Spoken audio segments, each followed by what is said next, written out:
Assalamualaikum warahmatullahi wabarakatuh. Jumpa lagi saudaraku, Ton Kamis ya, dimanapun Anda berada.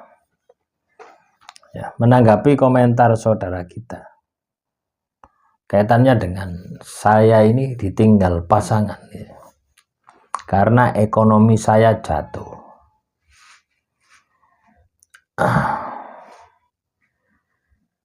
Anda harus berpikir positif ya. Kenapa Tuhan menjatuhkan ekonomi Anda? Ya. Atau karena Anda ini ya, salah di dalam menjalani kehidupan. Banyak dosa yang Anda lakukan. Bisa jadi. Yang pasti Anda ini harus berpikir positif ketika ekonomi Anda jatuh. Ketika diri Anda jatuh, Anda harus berpikir positif. Apa rahasia ya di balik pasangan saya pergi meninggalkan saya? Supaya apa? Supaya Anda ini memiliki semangat hidup. Memiliki semangat juang yang tinggi. Nah, ketika Anda mengalami hal tersebut, ya, otomatis kan sudah membuktikan bahwasanya pasangan Anda itu hanya menginginkan ketika Anda jaya. Nah, manusia itu seperti itu semua kok ini. Ya, karena kepentingan. Ketika kepentingannya tidak terpenuhi, kebutuhannya tidak terpenuhi, ya pasti akan pergi. Nah, maka dari itu yang Anda harus lakukan adalah sabar dan ikhlas.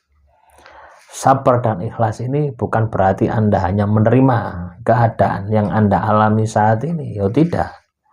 Anda harus berjuang memperbaiki diri Anda. Nah, dari sisi lahir ya, Anda kan hancur soal ekonomi. Nah, itu yang Anda harus bangun. Fokus di sana gitu ya. Nggak usah fokus di kesedihan. Fokus di memperbaikinya, mengembalikan kesuksesan Anda, mengembalikan kekayaan Anda, mengembalikan kejayaan Anda. Sudah, nggak usah mikir pasangan dulu. Ketika Anda sukses, akan kembali pasangan Anda. Ya, walaupun bukan orang yang sama, tapi pasangan-pasangan yang baru, yang benar-benar itu Anda seleksi lagi, gitu ya. Belajar dari pasangan yang lama. Nah, caranya seperti itu. Ya. Jadi kita membangkitkan diri kita sendiri, kita motivasi diri kita sendiri. Tidak ada yang peduli ketika Anda hancur. Ketika ekonomi Anda jebol, tidak ada yang peduli. Yang peduli adalah diri Anda dan Tuhan. Maka langkah yang perlu Anda lakukan ya, perbaiki ibadah Anda, tingkatkan tirakat Anda, jalani laku prihatin, fokus memperbaiki ekonomi Anda. Ya, cara menghilangkan sakit hati itu seperti itu, fokus ya. Kalau perlu Anda kerja 24 jam. Anda tabung, Anda investasikan, Anda tabung, Anda investasikan, sudah. Tidak ada yang ngerecoki Anda gitu. Ya, kecuali pikiran-pikiran Anda, kecuali rasa sakit hati Anda. Tapi ketika Anda bisa larut di dalam proses untuk mengembalikan kesuksesan Anda, saya rasa ya, rasa sakit itu akan hilang dengan sendirinya. Nah, itulah langkah yang Anda harus lakukan ya, teman-teman Weton Kamis. Tetap semangat, tetap optimis ya.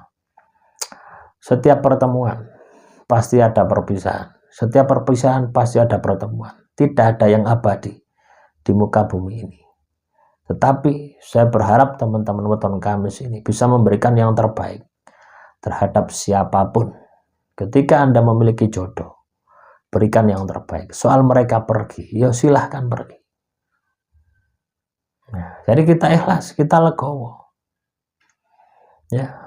Lalu kita ini katakanlah ketika dia itu pergi dalam kondisi hidup ya, kita ini diselamatkan dari kesedihan ketika kita ini ditinggalkan dengan kematian gitu. Ya bersyukurlah sama Tuhan gitu. Kita ambil positifnya, kita maintain ya. Kita putar otak kita putar perasaan kita, ya apa carane iso nyenengno hati deh. Ya, sama seperti lagu nih, siapa itu? Nemu itu loh ya. Atur suwun Gusti. Tuh. Itu adalah hikmah di balik kejadian. Anda harus bisa menemukan kebahagiaan Anda di dalam kondisi terpuruk Anda. Anda harus bisa menemukan Anda sudah hancur, sudah ketimpa tangga, lebur. Ya, jangan hanya mau hancur saja. Anda harus bisa jadi intan, jadi permata yang itu sangat luar biasa. Ya tak tirakati awakku. Ya tak prihatini awakku. Caranya seperti itu ya. Jadi rasa sakit itu akan bisa menjadi motivasi yang paling kuat ketika Anda bisa menggunakan dan bisa memanfaatkan. Demikian, wassalamualaikum warahmatullahi wabarakatuh. Salam rahayu, rahayu, rahayu.